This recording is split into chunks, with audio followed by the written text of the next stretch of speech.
All right. Welcome back to another episode of Chatting Cinema. I'm Gianni. I'm And Flynn. I'm Luke. And we figured that at the time of this recording, at least with WandaVision wrapping up, we should kind of rattle off and talk about the upcoming Marvel shows on Disney Plus. Um, Following WandaVision, we're going to see The Falcon and the Winter Soldier. Cannot wait. After that, we get Loki this summer. What If also this summer. Then Miss Marvel, Hawkeye, Moon Knight, She-Hulk, Secret Invasion, Armor Wars, Ironheart, I Am Groot, and the Guardians of the Galaxy holiday special in late 2022. So that's kind of far off, but all Yeah. exciting stuff. I don't know about you guys, but I am so overwhelmed and so excited at the same Right? time. My Disney Plus subscription feels so worth it now. Exactly. But Yeah.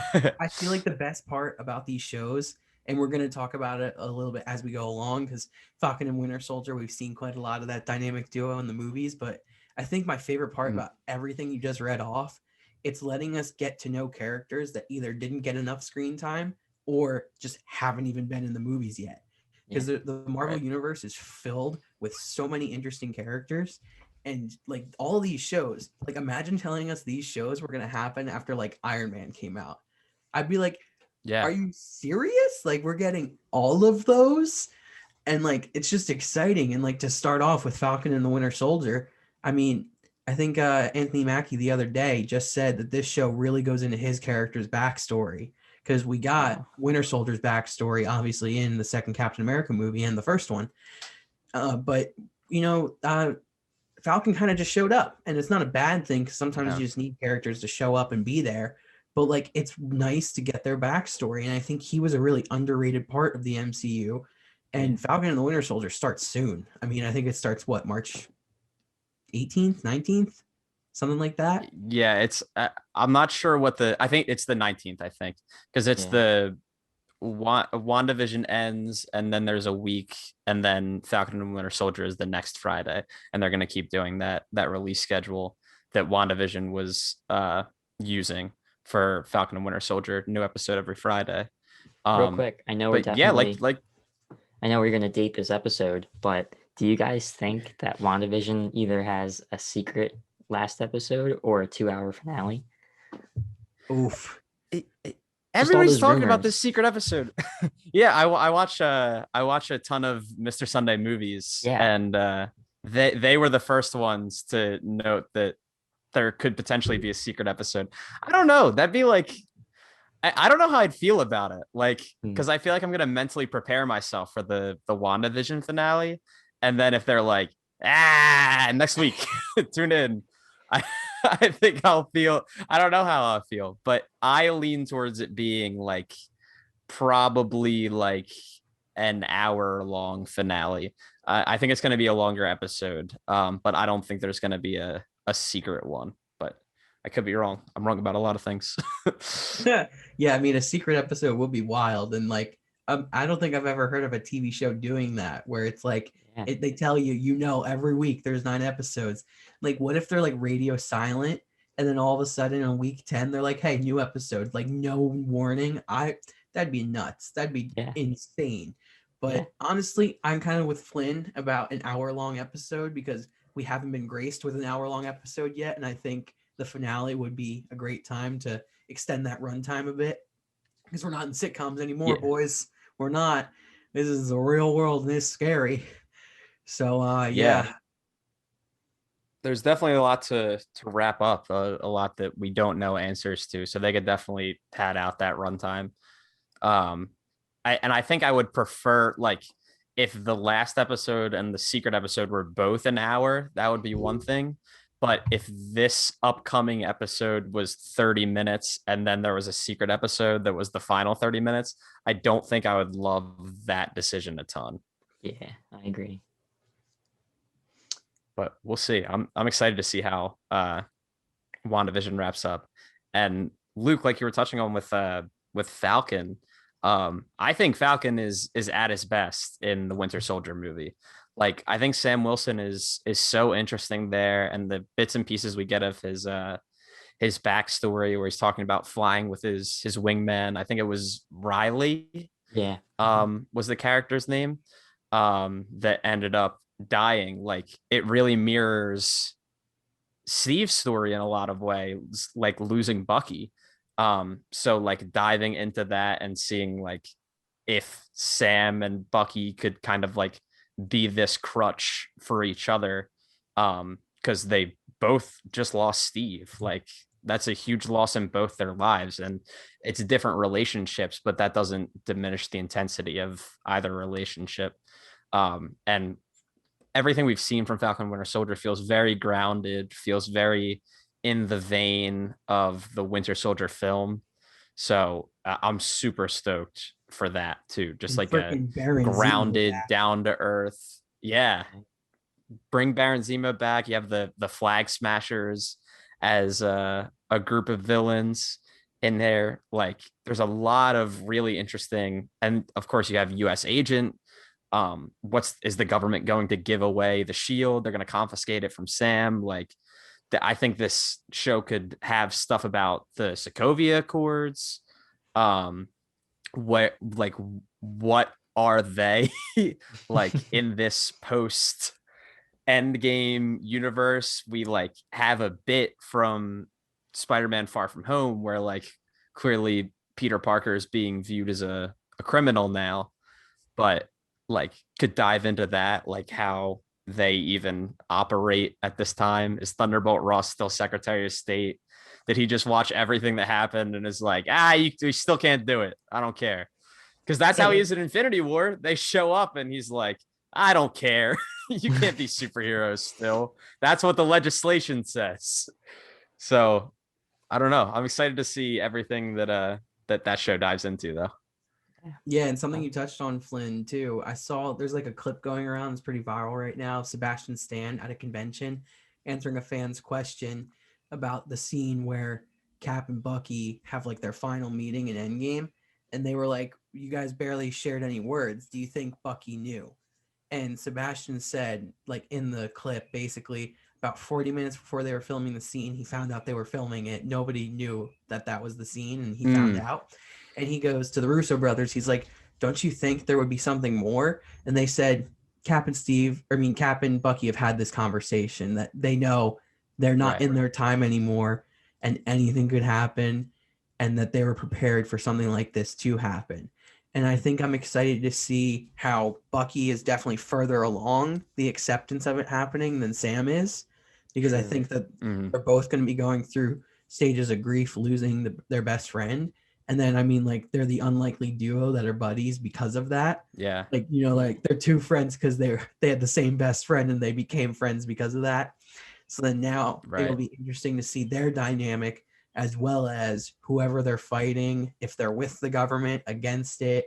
And it's just going to be exciting because like Baron Zemo and like being in the mix, and then like if they're against the government, we got three different sides, and we're going to be getting three different points of views of all this crazy stuff happening. So I think it's a great direction to go in after WandaVision, because WandaVision has been the most weird, wacky comic book thing we've gotten since these comic book movies and shows have started. It's very quirky, it's very strange, and that's why we love it. But now we kind of are getting a taste of what these like dramatic, like cinematic Marvel TV shows will be like. And I think these two characters are a perfect choice to start it with. Yeah, definitely. Yeah. I would say, I think just Baron Zemo's inclusion in this series is going to be interesting because his whole MO is like no more superheroes, right? But are Bucky and Falcon really considered superheroes? I don't know. I feel like if anything, they're just going to be in his way. Yeah, it is interesting too that like they would be on the like does he have like a tiered ranking? And it's just like, you know what, let's start on a lower difficulty. Right. Like maybe he's seen what's happening in the Westview anomaly and is like, I am a dude with a mask and maybe a Glock 9. I am not gonna touch that yet. One of these guys that like talks a big game, but when it comes to it, he is not gonna get involved. But yeah, I'm excited to see what Zemo does. And as far as Luke, your internal discussion on like the government's role in this show, I think this show is going to be very like anti the government, because I think the shield's getting confiscated from Sam, and I think they're gonna set up US agent as like, this he's what Captain America looks like. And so I think this show could kind of interrogate the relationship between race and the United States in a super fascinating way that I don't think people are really like giving it credit for or anticipating. Because you have Sam, who, as per the wishes of Steve Rogers, Captain America, is the next Captain America. He wanted Sam to have the shield. And from everything we've seen, it looks like the government is like, I disagree. Let's give it to this fella right here. So, and he's like white and blonde, just like Steve. And that begs the question if like Hydra could still be involved, because blonde hair, blue eyes, whatever. That might be reading into it a little too much, but it's very clear that that's there. And there are rumors that Isaiah Bradley is going to be included. And Isaiah Bradley is a character that was experimented on post Steve Rogers, part of a black battalion taken in to see if they could create another super soldier. And so if Isaiah Bradley is in this show, his very existence likely brings up questions and conflict for Sam Wilson. And I think that's fascinating. And I really hope they delve into it. And I think they will, but you can never know. We don't know what the full extent of the show is going to be. But I think that they're going to do that. And that dovetails into a theory I have that Disney Plus is helping to set up the Young Avengers. So Isaiah Bradley has a grandson named Elijah Bradley, who becomes the superhero Patriot. And Patriot is kind of a young Captain America stand-in. And we've seen from WandaVision, spoilers for WandaVision, but we've seen that Tommy and Billy, her children, exist. We don't know what's going to happen by the end of this series as of this recording. But no matter what happens, I do think they will be back in some way, probably a little bit older, as the superheroes Speed and Wiccan, which are kind of a little bit Scarlet Witch and Quicksilver stand-ins. Speed is a lot closer to Quicksilver than Wiccan is to Scarlet Witch, but whatever, it's all semantics. So there's three right there. Then we know that Hawkeye has Kate Bishop. We've seen the set photos of Haley Steinfeld as Kate Bishop. That's another member of the Young Avengers. We also know that Cassie Lang is going to be a superhero in Ant-Man 3 Quantumania. She's going to be Stature. So there's another one. And then we have Miss Marvel, who Kamala Khan, who it could be another member of the Young Avengers. And we also have a full Ironheart TV series coming on Disney Plus, which was a really interesting choice. I'm super excited that they're doing that. But she could be another member of the Young Avengers as like the Iron Man stand-in. And there are just all these characters coming in, and you never know with the popularity of both Spider-Man, the Spider-Verse is an animated movie, and Spider-Man Miles Morales is a PlayStation game, how badly Disney Marvel is itching to add Miles Morales into the fray, into the MCU. We've already got mention of him in Spider-Man Homecoming because Donald Glover plays the Prowler, Aaron Davis, and mentions his nephew. So there are a lot of characters being set up, mostly on Disney Plus, but some in the movies too, that feel like they want to do a Young Avengers lineup.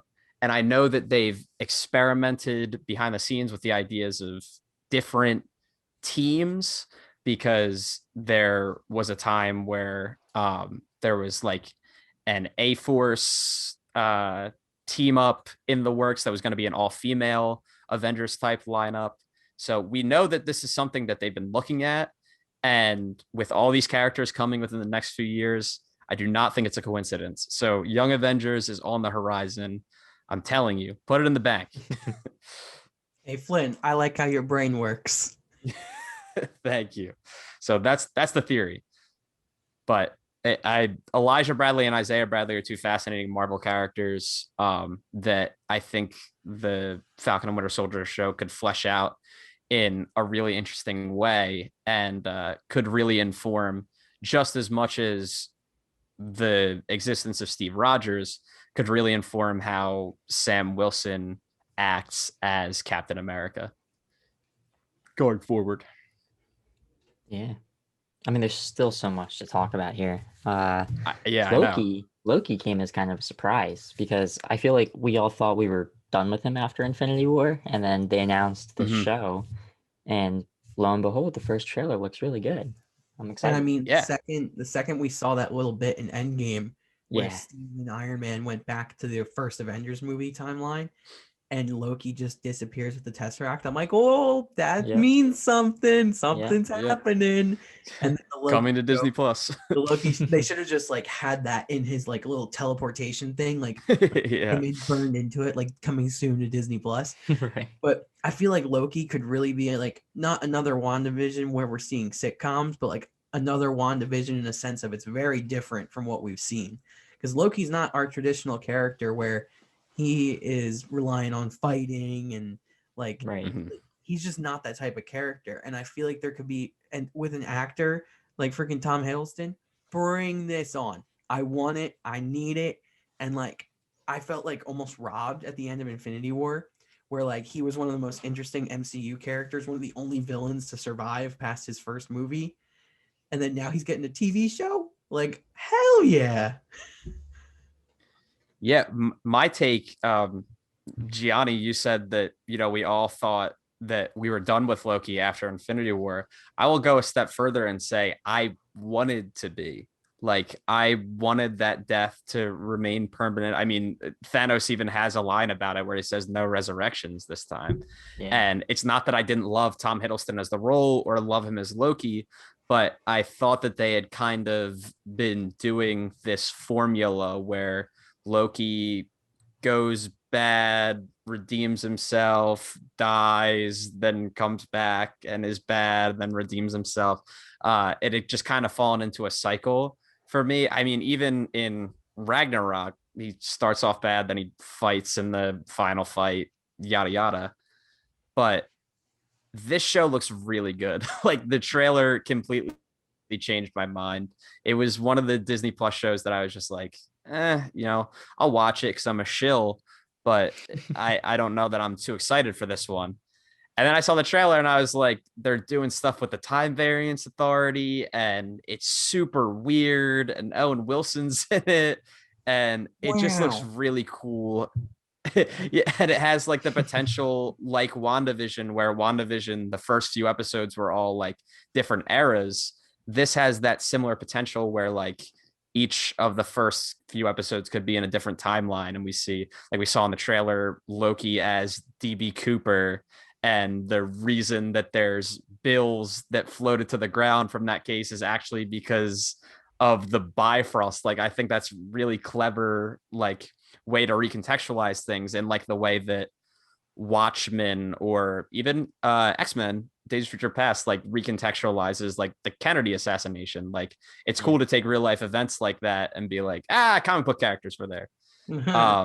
So I'm excited to see if they do anything else like that in Loki, like real life historical events that Loki was part of, and he's the reason for everything to get messed up as time goes on. It was But Loki. yeah, a show along. that Yeah. show that I wasn't super stoked for, but now I'm definitely excited for, and that's coming in June, so not crazy far away. Yeah. Sooner than we think it is. I mean, felt like yesterday, or when we when like all these were announced, and now we're about to finish the first one, and the second one's starting 2 weeks from now. So Yeah, I remember leading up to the WandaVision premiere, I thought it was going to get delayed. Like, I didn't think they were ready. I thought that it was like a mess behind the scenes and they were like trying to rush it out. And wow, was I wrong on that? Like, that show looks incredible and it's perfectly narratively formed and it doesn't feel half baked at all and everything's great. So yeah, I think the one other show we've gotten material out of is What If, right? So that could kind of be the one we use to wrap up here as we're waiting on trailers and stuff like that. But What If, I've always been super interested in to see what they do. Like, I think the animation style is really cool. I think it looks great from that trailer. And I think that there is so much storytelling potential here to just give us alternate versions of these characters and of these timelines, and through the eyes of Uatu the Watcher, which is like wild and cool in its own way. But yeah, we're like, that trailer alone has, what if T'Challa was Star-Lord? What if Peggy was Captain Britain? What if we had Marvel Zombies, right? So there are so many interesting storytelling lanes for them to take with that show, and it's animated, so they have a bit more freedom as to what they can explore in terms of like budgetary restrictions and everything. I mean, I don't even think they know what that word means at Disney Plus, given what some of these trailers look like. They're full on film budget per episode, but I think you can explore a lot more in a shorter period of time with animation than if you were doing something live action. I think too, with What If, it allows us to bring back all the voices of the characters in a much easier way, because all these actors are up to so much now. And like Robert Downey Jr. just like made Dr. Doolittle for fun, and who knows what he's gonna do next. But like we could easily get him back as Iron Man for a What If story, because he just has to do the voice. Yeah. And like it's not gonna undermine what happens to him in Endgame at all, because it's a what if. Mhm. It's completely unique situations every episode. It's almost like, in a sense, like Marvel's Black Mirror, where it's like you just don't know what's going to happen each episode. They stand alone. Yeah. Like it's not going to matter ever again at the end of the episode, because it's just, that's the what if situation. And I would freaking love to see all these like voice actors be the actual actors from the movies, to get to play their characters again, but in weird, cool, unique situations. Yeah. And also, this really brings back to its comic book roots, because Marvel What If is traditionally one of the most popular comic book series, one of the longest running ones too. And there's been some wild ones. I mean, anytime I saw one at a comic book store, I was like, oh my God, I need this. Like, just because you knew it would be fun. Doesn't matter if you like the characters or not. So I think it's just a really great choice to also be like, hey, we don't just have to do live action. Like, because Marvel has really not done much in the animated world. Like, especially when you look at DC, its main competitor, they really haven't dove into it like DC has. Like, Spider-Man's gotten a lot. And like, I think the Guardians had a show recently, and I think there's been like a couple Avengers cartoons. But I feel like What If could just be one of the most fun superhero cartoons we've ever gotten. So I agree. Yeah. I'm going to pitch a quick storyline that I want to see on What If, and it's going to be what if the 90s X-Men cartoon folded over, because I think that would be so cool to mix those animation styles into one of these episodes. That show is one of my all-time favorite comic book anything. That was one of the main reasons why I was excited for Disney Plus, because it was like, oh my God, the OG X-Men is going to be on there. And like, what if there's an episode of What If where that X-Men group meets the X-Men of the 2000s meets the X-Men of like the 2010s, and like there's just like three Cyclopses all pointing at each other. All the Wolverines are kind of the same because they all sound like Hugh Jackman, or they are Hugh Jackman. Right. And then like Ryan Reynolds as Deadpool just like pops in and it's just like, hey, I'm here too, even there's only one version of me. Yep. Just bring it on, make it weird, Yeah. like just make it as weird as you want, because that's the whole point of it. It's just it's supposed to be outlandish and like, what if this happens? So full send the weirdness. I'm ready for it. Yeah. Marvel can literally do anything at this point, and I'll be there, Pretty much. Yeah. Good stuff. Well, I think that wraps it up for today. Thanks for listening. Thanks for watching. I'm Gianni. I'm Flynn. And I'm Luke. And we'll see you next time.